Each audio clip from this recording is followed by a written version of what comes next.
அப்படியே சரியும் தங்கம் விலை. தென்கொரியாவிலிருந்து வந்த மெசேஜ். நடக்கப் போகும் மாற்றம். அமெரிக்கா சீனா பஞ்சாயத்து காரணமாக ஏற்பட்டிருக்கும் சர்வதேச பதற்றம் தங்கம் விலை உயர்வுக்கு மிக முக்கிய காரணம். தற்போது இந்த பதற்றம் குறையும் சூழல் உருவாகி இருக்கிறது. எனவே இந்தியாவில் தங்கம் விலை விரைவில் குறையும் என்று எதிர்பார்க்கப்படுகிறது. அமெரிக்காவுக்கும் சீனாவுக்கும் அப்படி என்னதான் பஞ்சாயத்து என்று கேட்டால் சொல்ல 1008 பிரச்சனைகள் இருக்கின்றன. ஆனால் சமீபத்திய மிக முக்கியமான பிரச்சனை வரிதான். சீனா எங்களிடமிருந்து அறிவுசார் சொத்துக்களை திருடுகிறது, அந்நாட்டு நிறுவனங்களுக்கு அநியாயத்துக்கு மானியத்தை வழங்குகிறது என்றெல்லாம் சொல்லி 25 முதல் 30% வரை வரி போட்டிருந்தது. இது தவிர போதைப்பொருள் கடத்துவதற்கு உடந்தை என்று சொல்லி மேலும் 20% வரை வரி போட்டிருந்தது அமெரிக்கா. இதெல்லாம் இல்லாமல் எங்களுக்கு கனிம வளங்களை தர மறுக்கிறது என்று சொல்லி 100% வரியை போட்டிருந்தது. இந்த வரி நவம்பர் 1 முதல் நடைமுறைக்கு வரும் என்றும் சொல்லி இருக்கிறார் ட்ரம்ப். இந்த வரிகள் காரணமாக சர்வதேச அளவில் சப்ளை செயின் பாதிக்கப்பட்டிருக்கிறது. எனவே முதலீட்டாளர்கள் கையில் வைத்திருந்த டாலர்களை வெளியில் விற்கத் தொடங்கினர். பதிலுக்கு தங்கத்தில் முதலீடு செய்தனர். டிமாண்ட் அதிகமாக இருக்கும் பொருட்களுக்கு விலையும் உயரும். அந்த வகையில் தற்போது தங்கத்தின் விலை அதிகரித்துள்ளது.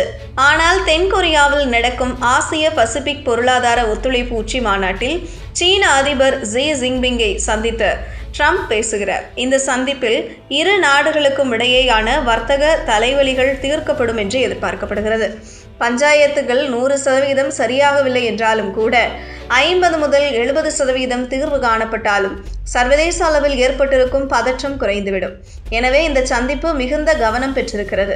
இது குறித்து ட்ரம்ப் கூறுகையில், இந்தியாவுக்கு மீண்டும் பில்லியன் கணக்கான டாலர்களை முதலீடாக கொண்டு வருவோம்.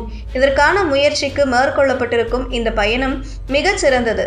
நாளை உலக தலைவர்களை சந்திக்கிறேன், குறிப்பாக சீன அதிபரை சந்திக்கிறேன். அவருடன் நான் எதிர்பார்க்கும் வர்த்தக ஒப்பந்தம் இரு நாடுகளுக்கும் பலன் கொடுக்கும்.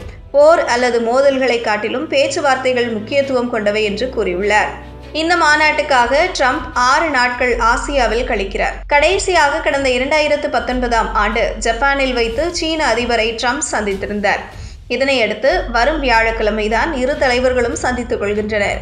இந்த சந்திப்பின் மூலம் இரு நாடுகளும் மாறி மாறி விதித்து கொண்ட வரி முடிவுக்கு வரும் என்றும் ட்ரம்ப் சொன்ன நவம்பர் 1 100% வரியும் கைவிடப்படும் என்றும் எதிர்பார்க்கப்படுகிறது.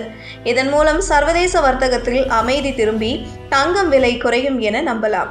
இந்தியாவை பொறுத்தவரை தங்கம் விலை கடந்த ஆண்டை காட்டிலும் இந்த ஆண்டு 69% வரை கடுமையாக உயர்ந்திருக்கிறது. சாமானிய மக்கள் தங்கம் வாங்க முடியாத சூழல் உருவாகி இருக்கிறது என்பது குறிப்பிடத்தக்கது.